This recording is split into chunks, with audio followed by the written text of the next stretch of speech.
Hello मेरे प्यारे विद्यार्थियों, मैं हूं एस चंद्रावत। स्वागत है सभी का आदर्श एजुकेशन ग्रुप के इस ऐप के ऊपर। प्यारे दोस्तों, मैं आप लोगों के लिए फिर से लेकर हाजिर हो गया हूं 12th क्लास केमिस्ट्री। सभी प्यारे बच्चों ने इस ऐप को डाउनलोड कर लिया होगा। यहां पर मेरी सारी क्लासेस अवेलेबल होगी और सभी प्यारे बच्चे इसका लाभ ले रहे होंगे। तो आप लोग अपने मित्रों के साथ इस ऐप को अधिक से अधिक शेयर करें ताकि सभी प्यारे मित्र इसका लाभ प्राप्त कर सके प्यारे बच्चों।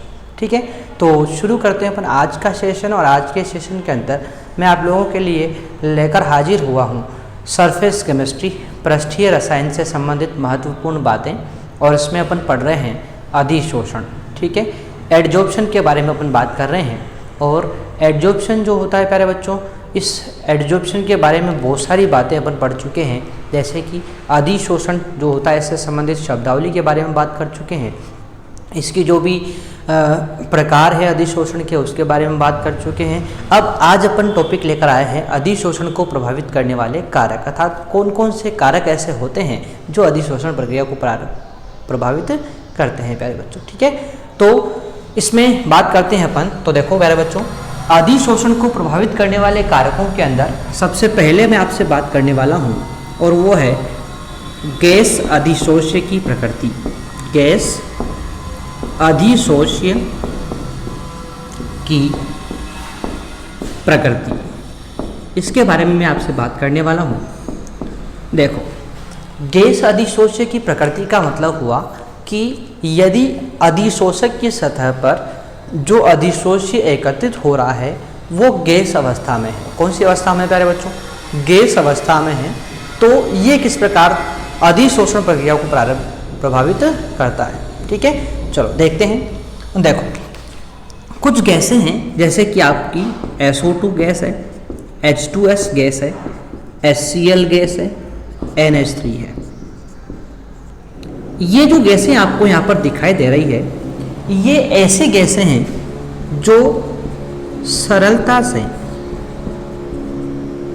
द्रवित हो जाती है, सरलता से द्रवित हो जाती है, सरलता से द्रव में परिवर्तित हो जाती है।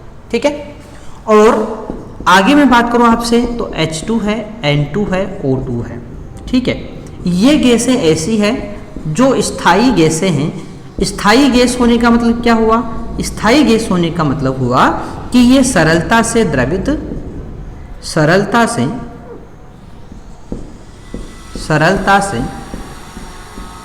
द्रवित ये नहीं होती है। ठीक है, तो अपन यहाँ पर बात कर चुके हैं कि ये तो ऐसी गैसें हैं जो सरलता से द्रव में परिवर्तित हो जाती है और ये ऐसी गैसें हैं जो सरलता से द्रव में परिवर्तित नहीं होती है। अब इसका मतलब क्या हुआ? तो देखो क्या होता है प्यारे बच्चों कि जो गैसें सरलता से द्रव में परिवर्तित हो जाती है उन गैसों का जो अधिशोषण होता है ना, उन गैसों का जो अधिशोषण होता है वो सरलता से होता है, शीघ्रता से हो जाता है। यानी इनका अधिशोषण क्या हो जाएगा? शीघ्रता से हो जाएगा। और इनका अधिशोषण जो होता है वो नहीं होता है। क्या बोला मैंने आप लोगों से?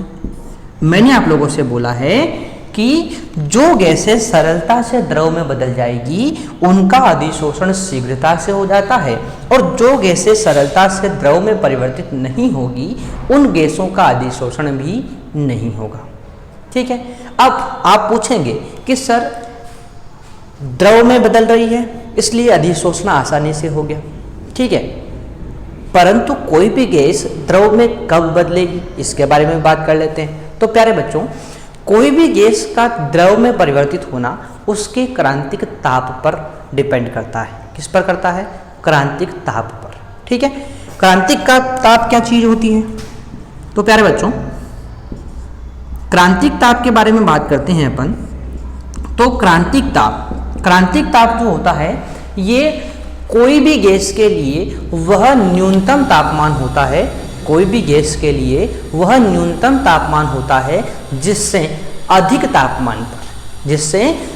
तापमान पर किसी भी गैस का द्रवीकरण संभव नहीं होता है, चाहे कितना ही दाब लगा दिया जाए। आप लोगों को एक बात हमेशा ध्यान रखनी है कि कोई भी गैस द्रव में कब परिवर्तित होती है? कोई भी गैस द्रव में परिवर्तित होती है कम तापमान और उच्च दाब पर, यानी कि निम्न ताप और उच्च दाब की कंडीशन में ही क्या होती है, आपकी जो गैस होती है वो द्रव में परिवर्तित होती है। ठीक है, और क्रांतिक ताप जो होता है ये वह न्यूनतम तापमान है जिससे ऊपर कितना ही दाब आप लोग लगा लो, इससे ऊपर के तापमान पर कोई भी गैस द्रव में परिवर्तित नहीं हो सकती। अर्थात क्रांतिक ताप और इससे नीचे के तापमान पर ही अपन क्या कर सकते हैं, दाब लगाकर गैसों को द्रव में परिवर्तित कर सकते हैं। ठीक है, तो ये मैंने आप लोगों को यहाँ पर बातें बता दी है। क्या बता दी है कि कोई भी गैस अधिशोष्य के रूप में भाग ले रही है और यदि वो सरलता से द्रवित हो जाती है तो उसका अधिशोषण क्या हो जाएगा, शीघ्रता से हो जाएगा। और जो गैसें सरलता से द्रवित नहीं होगी, जो स्थायी गैसें होगी, उनका अधिशोषण, उनका सरलता से जब द्रवित नहीं होगी तो अधिशोषण भी उनका नहीं होगा। यानी द्रवीकरण जितना आसानी से होगा, अधिशोषण भी उतना ही आसानी से हो जाएगा। ठीक है, और कोई भी गैस का द्रवीकरण किस पर निर्भर करेगा, क्रांतिक ताप पर निर्भर करता है। यानी कि क्रांतिक ताप वह न्यूनतम तापमान है जिससे ऊपर के तापमान पर कभी भी द्रवीकरण संभव नहीं है, इससे नीचे के तापमान पर ही दाब लगाकर गैस को द्रव में परिवर्तित किया जा सकता है। ठीक है, तो ये बात होगी अपनी यहाँ पर। ठीक है, अब क्रांतिक ताप और गैसों के अधिशोषण में एक संबंध है। क्या है प्यारे बच्चों, तो देखो क्रांतिक ताप व गैसों के अधिशोषण में संबंध ये है कि क्रांतिक ताप जितना ज्यादा होगा ना, आपको पता है क्रांतिक ताप जितना ज्यादा होगा गैसों का द्रवीकरण उतना ही आसानी से होगा, और द्रवीकरण आसानी से होगा तो अधिशोषण भी क्या होगा, आसानी से हो जाएगा। ठीक है, तो आपको तो बस इतनी सी बात ध्यान रखनी है, ये पॉइंट आपको ध्यान रखना है। कौन सा वाला पॉइंट ध्यान रखना है, ये वाला, कि क्रांतिक ताप जितना ज्यादा होगा किसी भी गैस का, उसका अधिशोषण उतना ही आसानी से हो जाएगा।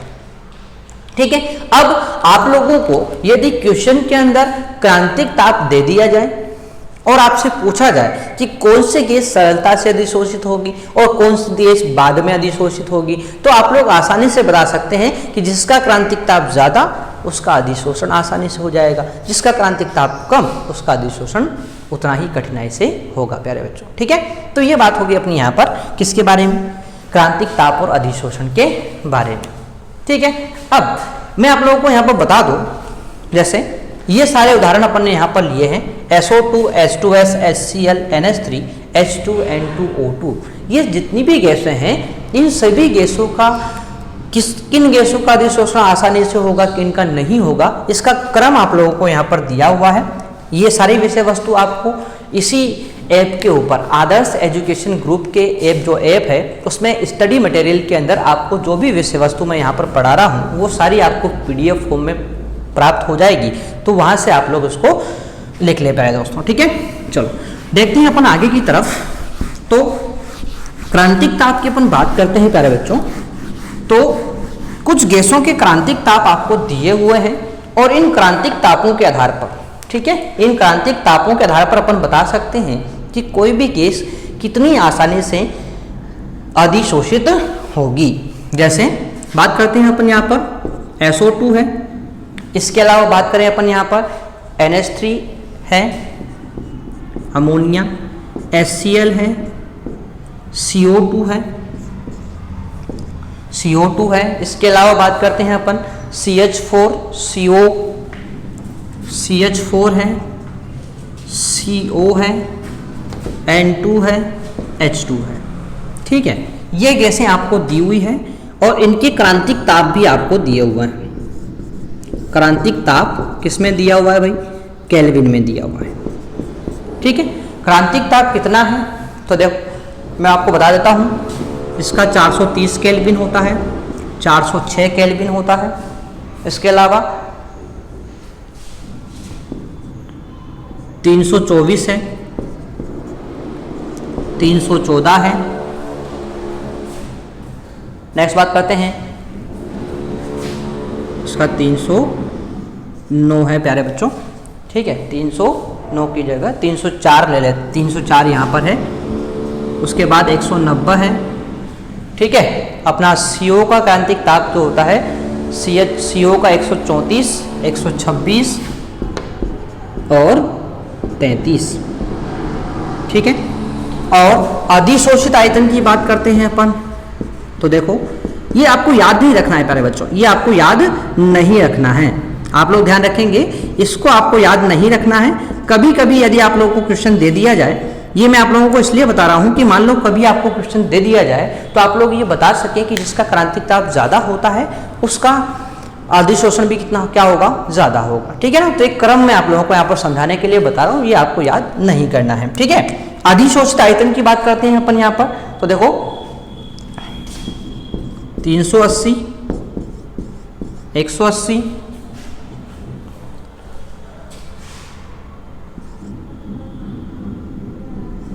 82, 48, 16.2,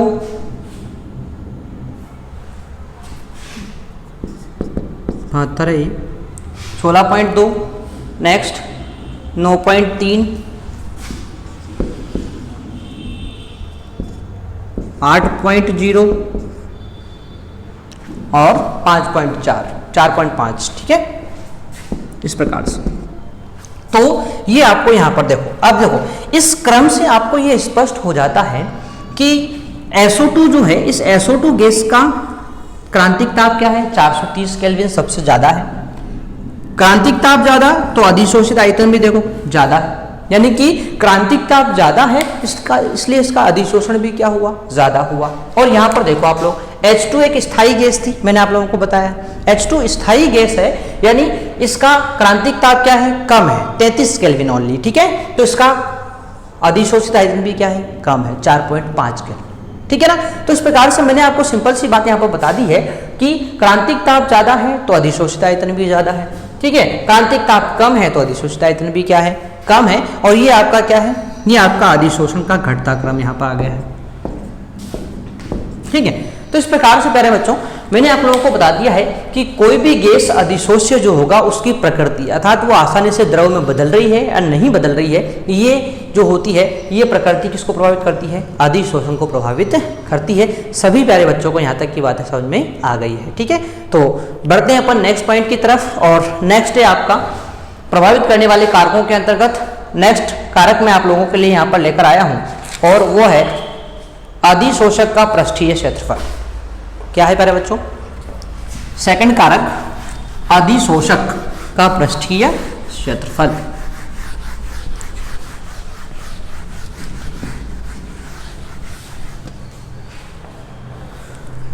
ठीक है, सेकंड अधिशोषक का पृष्ठीय क्षेत्रफल। अधिशोषक का पृष्ठीय क्षेत्रफल। ठीक है, अब देखो भाई पृष्ठीय क्षेत्रफल की अपन बात करते हैं तो देखो प्यारे बच्चों, पृष्ठीय क्षेत्रफल में देखो एक सिंपल सी बात आपको ध्यान रखनी है कि कोई भी अधिशोषक पदार्थ का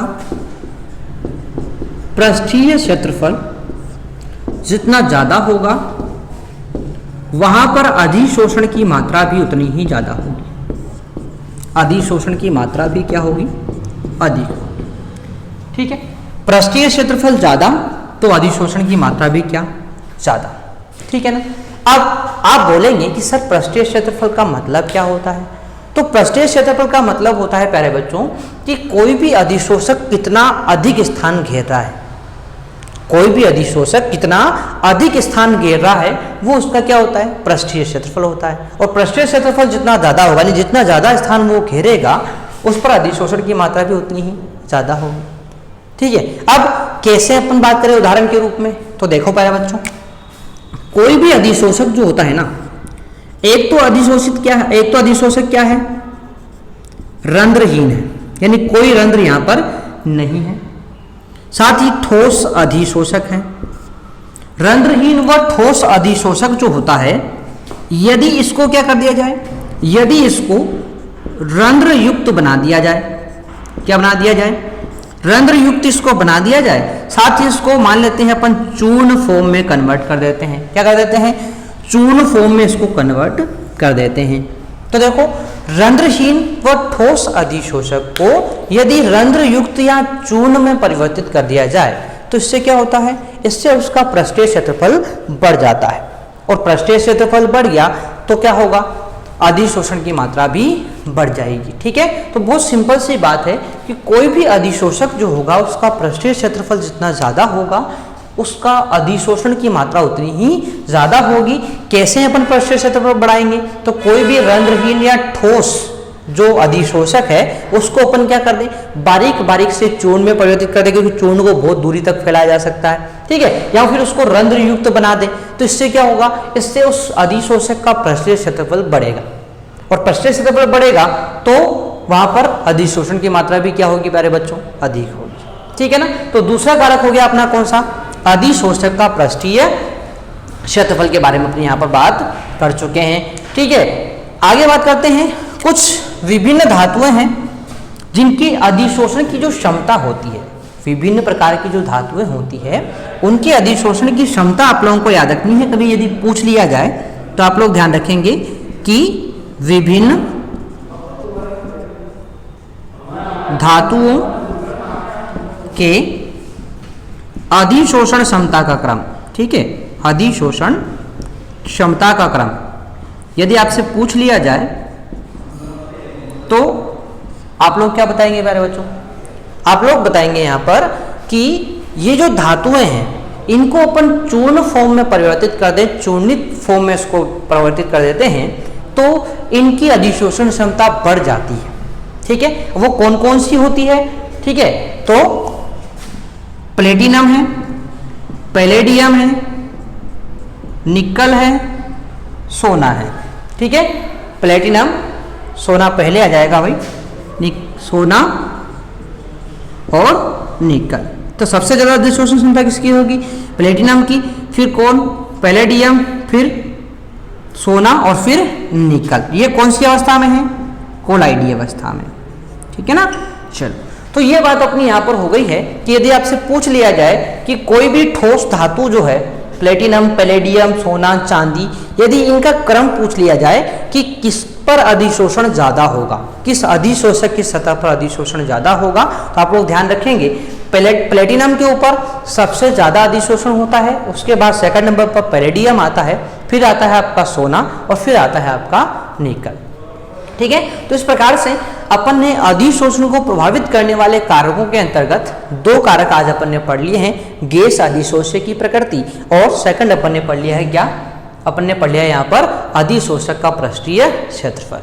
ठीक है ना, तो सभी प्यारे बच्चों को यहाँ तक की विषय वस्तु बिल्कुल कंप्लीट समझ में आ गई होगी। और यदि आपको इसके नोट्स चाहिए हों तो आप लोग क्या करेंगे, आप लोग प्ले स्टोर पर जाकर आदर्श एजुकेशन ग्रुप का ऐप डाउनलोड करेंगे, उस पर आपको स्टडी मटेरियल में केमिस्ट्री फोल्डर के अंदर आपको सारा जो PDF है वो आपको यहाँ पर नोट्स अवेलेबल हो जाएंगे। ठीक है, तो आज के लिए अपन इतना ही रखेंगे प्यारे दोस्तों, मिलते हैं अपन नेक्स्ट सेशन में, तब तक के लिए टेक केयर, बाय। और आप लोग अपने दोस्तों के साथ इसको शेयर करना ना भूले प्यारे मित्रों। ठीक है, तो आज के लिए इतना ही, मिलते हैं अपन नेक्स्ट सेशन में, धन्यवाद।